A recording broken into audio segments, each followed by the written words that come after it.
A paz do Senhor, sou o pastor J.C. Silva. Minha gratidão a Deus por sua vida que está acompanhando as séries de estudos aqui pelo canal do YouTube. Em especial a você que já se inscreveu, que tem deixado seus comentários, seu like e tem também compartilhado esses vídeos aí nos seus grupos sociais. Se você ainda não se inscreveu, se inscreva, deixe também os seus comentários, seu like e compartilhe essas reflexões bíblicas abençoando outras vidas. O foco hoje é a lição de número 10, com a temática As Bodas do Cordeiro. Este evento que está reservado por Deus a todos que participarem do arrebatamento da igreja e é apenas mais uma das razões que vale a pena renunciar à natureza humana tendente ao pecado e preservar a comunhão com Deus através de uma vida de santidade. As bodas do Cordeiro é apenas um dos mistérios que os olhos ainda não viram, os ouvidos não ouviram e que ainda não desceu ao coração humano e que Deus tem reservado aos seus santos. O fim dos tempos está muito próximo, não só quanto ao momento em que Deus vai derramar os seus juízos, a sua ira sobre os filhos da desobediência, por meio do seu juízo, dos flagelos que vão acontecer na terra no período da grande tribulação, mas também quanto ao momento em que Deus irá executar o seu projeto de proteção plena aos seus servos fiéis e também revelar a sua glória a eles. O texto bíblico base está no livro de Apocalipse, capítulo 19, versículos 5 a 10. E eu vou estar fazendo menção desse texto no tópico 3 da reflexão de hoje. O versículo do dia está em Apocalipse, capítulo 19, versículo 9, que diz: E disse-me, escreve, bem-aventurados aqueles que são chamados à ceia das bodas do Cordeiro. E disse-me, estas são as verdadeiras palavras de Deus. Na verdade aplicada, o pastor César Pereira coloca que enquanto a terra estará sofrendo o juízo divino, os remidos estarão no céu celebrando as bodas do Cordeiro. A minha oração é para que cada pessoa possa intensificar a sua busca por uma vida de santidade e de evangelização de outras pessoas na espera do arrebatamento da igreja. Como você pode perceber nas lições anteriores, com o arrebatamento da igreja, a terra ela vai entrar no caos e vai mergulhar nos inevitáveis flagelos divinos, consequência natural da rejeição da humanidade ao projeto de salvação oferecido por Deus. Em contrapartida, a igreja vai experimentar um estado de glória em todos os sentidos, em todos os termos, em todos os aspectos. A ação gloriosa que ocorrerá com os salvos que já faleceram e com os que estiverem vivos no momento do arrebatamento da igreja já será algo extraordinário. Deus ele é tão zeloso por seus servos e suas servas que ele exigirá que seus corpos eles sejam recompostos de maneira plena, sem defeito, glorificados, independente do tipo de morte física que a pessoa tenha experimentado. Cuidado àqueles que dizem que Deus está interessado apenas no coração das pessoas. Ele se interessa pelo ser humano na sua integralidade, corpo, alma e espírito. O corpo do cristão, além de ser templo e habitação do Espírito Santo, ele terá que se apresentar diante de Jesus, conduzindo a alma e o espírito, os quais ele dá forma e expressão.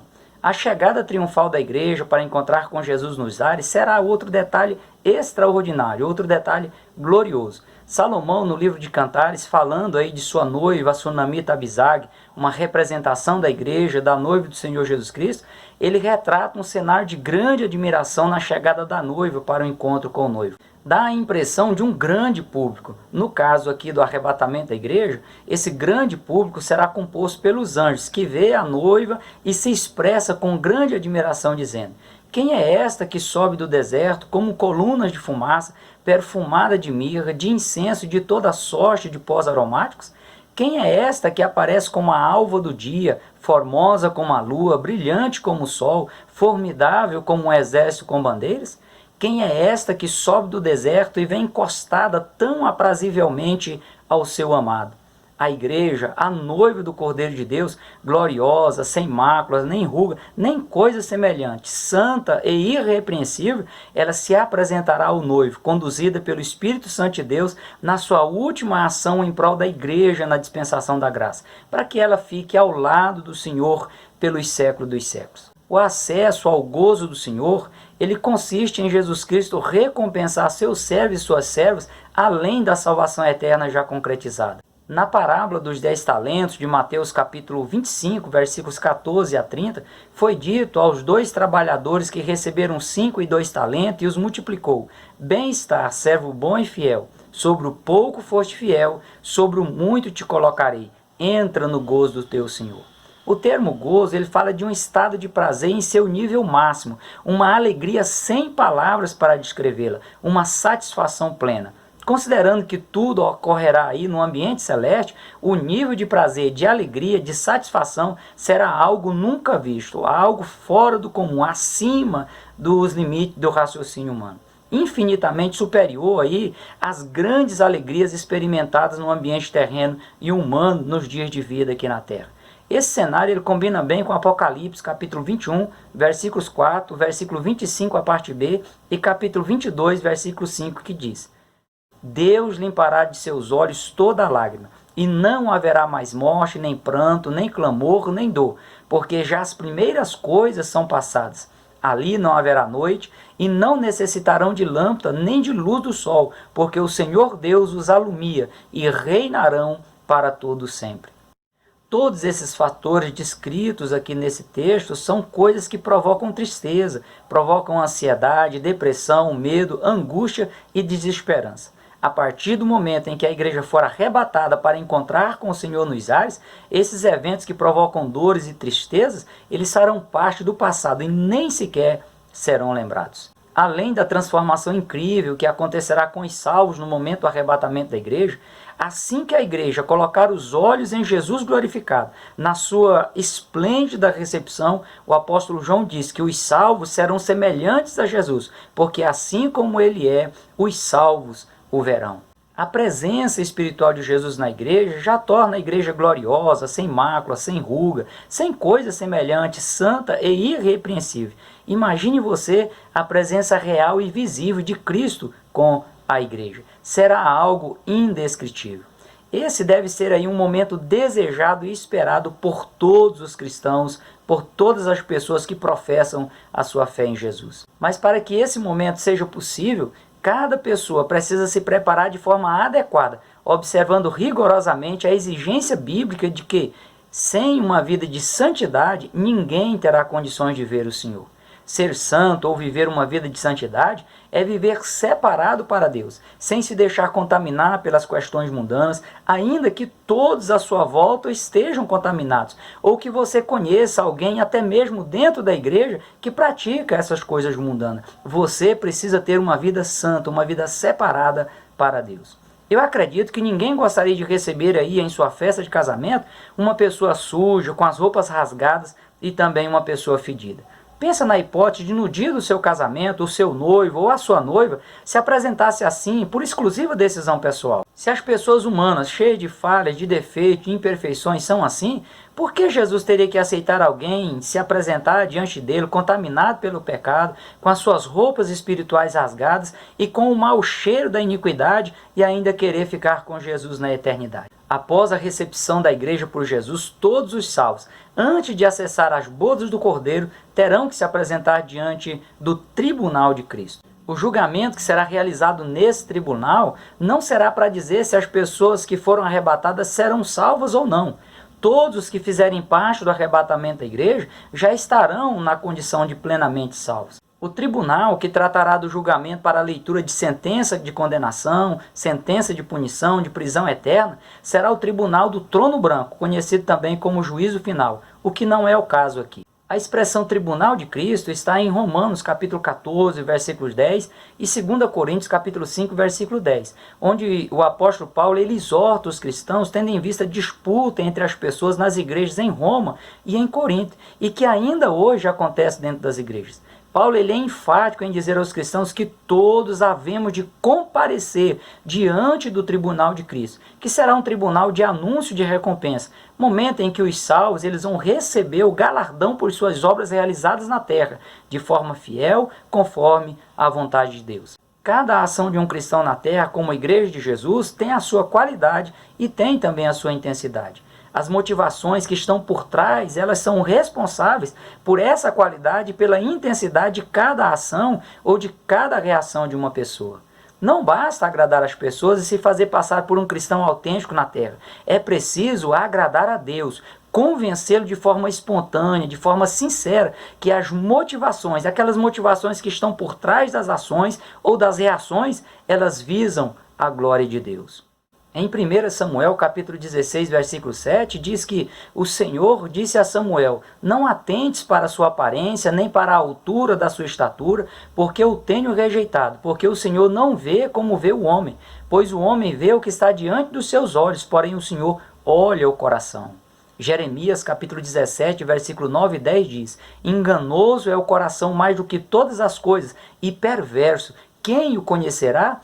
Eu, o Senhor, esquadrinho o coração e provo os pensamentos, e isso para dar a cada um segundo os seus caminhos e segundo o fruto das suas ações. Eclesiastes, número 11, verso 9, e número 12, verso 14, diz: alegra-te, jovem, na tua mocidade. Alegre-se o teu coração nos dias da tua mocidade, e anda pelos caminhos do teu coração e pela vista dos teus olhos. Sabe, porém, que por todas essas coisas Deus te trará juízo. Deus há de trazer a juízo toda a obra e até tudo que está encoberto, quer seja bom, quer seja mal. 1 Coríntios, capítulo 4, versículo 5, a parte B diz: Deus há de julgar as obras ocultas e os desígnios do coração, e então cada um receberá de Deus o louvor. É preciso colocar diante de Deus em oração as coisas ocultas e também os desígnios do coração, para que nada te leve para longe do tribunal de Cristo ou te prejudique lá no tribunal de Cristo. Aqui na terra, uma pessoa pode imaginar que consegue enganar todo mundo. No entanto, Jesus, o justo juiz de toda a terra, ele conhece o assentar e o levantar de cada pessoa, e ele exercerá justiça ao recompensar os seus servos e suas servas por todo o esforço, toda a dedicação com que o serviram em vida aqui na terra. Será o momento em que os salvos receberão um novo nome, receberá a coroa incorruptível, a coroa da justiça, a coroa da vida, a coroa de glória e a coroa da alegria. O apóstolo Paulo também apresenta um exemplo prático dessa realidade quanto aos outros tipos de recompensa que os salvos eles vão receber no tribunal de Cristo. Em 1 Coríntios capítulo 3, versículos 12 e 13, ele diz: e se alguém sobre este fundamento formar um edifício de ouro, prata, pedras preciosas, madeira, feno, palha, a obra de cada um se manifestará. Na verdade, o dia a declarará, porque pelo fogo será descoberta, e o fogo provará qual seja a obra de cada um. Vamos ao primeiro grupo de obras: obras de ouro, prata e pedras preciosas. Esses tipos de materiais, eles não se deterioram com o tempo e sempre estão aí se valorizando aí frente a todos os tipos de moedas financeiras do mundo. Fica evidente que determinados trabalhos, diante de Deus, eles são vistos tendo melhor qualidade que outros trabalhos realizados aí na utilização das características do fruto do Espírito Santo na vida do cristão. Deus, ele preza muito pela qualidade. Mesmo que a pessoa tenha feito algo que possa ser considerado pequeno, mas se a pessoa deu o melhor de si e fez tudo para a glória de Deus, essa pessoa receberá uma recompensa maior no tribunal de Cristo. A ótica divina, ela é diferente da ótica humana. Lembra da oferta da viúva pobre? Ela deu tudo o que tinha para ajudar na obra do Senhor. Foram apenas 2 pequenas moedas, que no grego diz que são 2 leptos. Cada lepto era equivalente a 20% de 1 centavo do dólar, pouco mais hoje do que 2 centavos de real. Outros deram valores maiores, mas deram apenas o que sobrava. A ação da viúva ela foi valorizada acima das ações das outras pessoas, teve maior peso, teve melhor qualidade na avaliação de Jesus. No tribunal de Cristo haverá pessoas que receberão maiores recompensas que outras pessoas. Isso está evidente ao longo das páginas sagradas. Ainda bem que lá ainda existirá o sentimento de inveja, que é muito comum nas pessoas e tem comprometido muitas ações aí de pessoas que dizem querer agradar a Deus. O segundo grupo de obras elencadas por Paulo são obras de madeira, feno e palha. Esses tipos de materiais, além de ocuparem muito espaço, eles se deterioram com o tempo e com muita facilidade, e são reduzidos a materiais de menor valor ou são totalmente dissolvidos pelo fogo. A madeira queimada, ela vira carvão ou cinza. O feno e a palha queimada viram cinza. O carvão e a cinza têm algum valor? Sim, tem algum valor. Pode-se fazer alguma coisa com esse tipo de material. Mas o valor é bem menor do que os materiais sem serem queimados. O que ocorre é que muitas vezes até uma pessoa não está com as motivações adequadas quando desempenha aí uma determinada função na igreja ou como igreja do Senhor na terra. No entanto, como a palavra de Deus ela não volta vazia sem antes cumprir o propósito para o qual ela foi enviada, esse trabalho ele vai render algum tipo de fruto no reino de Deus. E como Deus ele é 100% justo com quem foi o canal transmissor dessa palavra, ele vai considerar mesmo que seja o carvão ou as cinzas dos trabalhos realizados para recompensar os seus servos e as suas servas. O ativismo dentro das igrejas tem comprometido muitas pessoas no que se refere ao galardão, à recompensa que elas vão receber no tribunal de Cristo. Há pessoas que só trabalham para deixar de ouvir alguém dizer que elas não fazem nada. Outras fazem alguma coisa só para evitar de serem cobradas pelas suas lideranças. O profeta Jeremias adverte que maldito que fizer a obra do Senhor de maneira relaxada ou de forma fraudulenta. Outra questão pouco lembrada é que tudo que a pessoa fez, faz ou fizer, cuja recompensa ela já tiver recebido nessa vida, a pessoa não adianta esperar recompensa na eternidade. Agora, tudo que a pessoa tiver feito e que por injustiça ou por uma falha, ou mesmo por falta de publicidade do que foi feito, a pessoa não tenha recebido a recompensa em vida, ou que a recompensa recebida não reflita a grandeza da qualidade do que foi feito, Jesus Cristo, que vê tudo em secreto, ele recompensará a pessoa salva no tribunal de Cristo, segundo as suas obras. Reflita sobre isso e desempenhe com excelência a obra de Deus. Seja proativo, tenha a iniciativa de fazer pelo menos um pouco mais do que for lhe atribuído para fazer. E o que você fizer, faça com qualidade, faça para a glória de Deus, lembrando que tudo que for feito deve ser feito para Deus e não para os homens. Concluída aí o processo de distribuição das recompensas, que eu particularmente acredito que vai ser de forma simultânea, algo muito rápido, a igreja ela será introduzida para as bodas do Cordeiro. Para cada ano de matrimônio, as pessoas celebram as bodas referente ao número de anos de casamento. As mais conhecidas são bodas de prata, 25 anos de casamento, e bodas de ouro, comemorando 50 anos de casamento. Para a igreja, a primeira festa, que será simbolicamente aí a união, o casamento da igreja, a noiva com Jesus, o noivo, será a bodas do Cordeiro. Dentro dos costumes da época de Jesus, geralmente a noiva se preparava para receber o noivo. E chegando próximo da meia-noite, um amigo do noivo, ele vinha gritando na frente do noivo e dizendo: aí vem o noivo. A noiva ela tinha que estar pronta para sair ao encontro do noivo imediatamente. Ela acendia sua lâmpada para evitar aí tropeçar em alguma coisa na escuridão da noite e saía para encontrar o noivo e ser conduzida para a câmara nupcial. Jesus ele se utilizou desse costume da época quando ele propôs a parábola das 10 virgens para simbolizar o encontro da igreja com ele no arrebatamento. Na época, as festas de casamento elas duravam 7 dias. O noivo preparava a festa, todos os provimentos aí de alimentação para os convidados, bebida, estadia, para um período de 7 dias. A boda do Cordeiro ela terá a duração de 1 semana de ano, ou seja, 7 anos. A mesma duração da grande tribulação, que foi a última semana de ano profetizada por Daniel.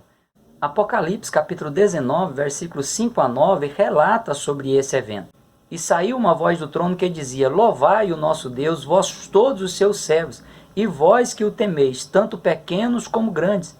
E ouvi como que a voz de uma grande multidão, e como a voz de muitas águas, e como que a voz de grandes trovões que dizia: aleluia, pois já o Senhor, Deus Todo-Poderoso, reina. Regozijemo-nos e alegremo-nos, e demos-lhe glória, porque vindas são as bodas do Cordeiro, e já a sua esposa se aprontou. E foi-lhe dado que se vestisse de linho fino, puro e resplandecente, porque o linho fino são a justiça dos santos. E disse-me: escreve, bem-aventurado aqueles que são chamados às ceias das bodas do Cordeiro. E disse-me: estas são as verdadeiras palavras de Deus. Um ato que é celebrado hoje na terra e que será celebrado na boda do Cordeiro é a ceia do Senhor. Será o momento em que vai cumprir a promessa que Jesus fez aos seus discípulos na última ceia que participou com eles. Em Mateus capítulo 26, versículo 29, Jesus diz: digo-vos que desde agora não beberei deste fruto da vide até aquele dia em que o beba de novo convosco no reino de meu Pai. Até a volta de Jesus, a igreja ela está sendo servida pelos oficiais na igreja, as pessoas que estão participando da ceia do Senhor. Nas bodas do Cordeiro, o próprio Cristo é que servirá a ceia à sua noiva amada, a igreja arrebatada. Será um momento indescritível que você já pode visualizar com os olhos da fé nos cultos de ceia aí na sua igreja. Seria bom que toda a humanidade estivesse presente na boda do Cordeiro, mas essa será uma festa restrita. Aí você pode perguntar, quem ficará de fora da boda do Cordeiro? Em Apocalipse capítulo 21, versículo 8 e capítulo 22, versículo 15, está uma lista das pessoas que vão ficar de fora deste evento. Pessoas que não tiveram lavado as suas vestes espirituais no sangue do Cordeiro de Deus, pessoas que rejeitaram de maneira prática o sacrifício de Cristo como vado para salvá-las, pessoas que se recusaram a aceitar Jesus como seu Senhor e Salvador de sua alma. Infelizmente, até mesmo dentro das igrejas, existem pessoas que, apesar de se sentirem no direito de estar no céu com o Senhor, de serem convencidas que vão estar lá, elas não vão entrar por não serem convertidas a Cristo Jesus. São pessoas que não mudaram o rumo da direção da vida. Continuam na direção que agrada a tendência humana em pecar, em ferir a santidade de Deus. São pessoas que vivem alheias à vontade de Deus para as suas vidas. Na lista produzida por João estão os tímidos, que são pessoas covardes, medrosas quanto aos sofrimentos que os servos do Senhor têm que suportar na terra. Estão os incrédulos, que são pessoas infiéis a Deus e à sua vontade. Estão os abomináveis, que são pessoas repulsivas, nojentas, pessoas que vivem envolvidas em práticas imorais. Estão os homicidas, que são pessoas que tiram a vida de outras pessoas pelo simples prazer de matar e não por legítima defesa. Os fornicadores, que são pessoas solteiras que praticam sexo fora do casamento. Estão os feiticeiros, que são pessoas que com o uso de drogas ou de porções mágicas, elas realizam encantamentos, realizam feitiços e coisas sobrenaturais na vida de outras pessoas. Estão os idólatras, que são pessoas adoradoras de ídolos, quer sejam deuses pagãos, quer sejam pessoas que são idolatradas por outros. Estão os cães, que de acordo com o contexto geral das Escrituras, é uma referência aos falsos profetas que levavam as pessoas à adoração pagã e aos homossexuais por levarem aí uma vida devassa. O sentido espiritual do termo gentil é uma alusão a todos que não fazem parte da família de Deus, que não fazem parte da igreja, que está em condição de ser salvo. Por último, estão os mentirosos e os que amam a mentira, que são pessoas que desprezam ou evitam a verdade. Paulo, escrevendo aos Gálatas, ele diz que todas as demais coisas que se assemelham a estas são igualmente reprovadas, contrárias à vontade de Deus. Estes textos eles formam um excelente parâmetro para quem quiser aí participar da boda do Cordeiro e se livrar da grande tribulação que acontecerá na terra. As bodas do Cordeiro será o clímax do regozijo dos salvos. Será o momento em que será revelado o que Deus tem preparado para todos aqueles que nele esperam. Quanto maior a sua intimidade com Deus, maior será a sua chance de fazer parte na boda do Cordeiro. Ainda que existem várias crenças que podem até confundir as pessoas, creia na Bíblia Sagrada. A Bíblia Sagrada, ela é a verdade de Deus imutável para a vida do ser humano. Trabalhe para influenciar sua família, para influenciar seus amigos, também para que eles tenham condições de estar contigo ao lado de Jesus nas bodas do Cordeiro. Ouça e guarde o que Jesus está dizendo em Apocalipse capítulo 13, versículo 11, que diz: eis que venho sem demora, guarda o que tens para que ninguém tome a tua coroa, tome o teu galardão, tome a tua recompensa. Permita que o Espírito Santo de Deus seja o seu guia fiel nessa jornada rumo a Canaã celestial, quando você vai encontrar com Jesus nos ares e entrar para o gozo do Senhor na boda do Cordeiro. Prossiga a sua vida cristã na paz do Senhor, de cabeça erguida, esperando, aguardando que a qualquer momento Jesus virá buscar a sua igreja.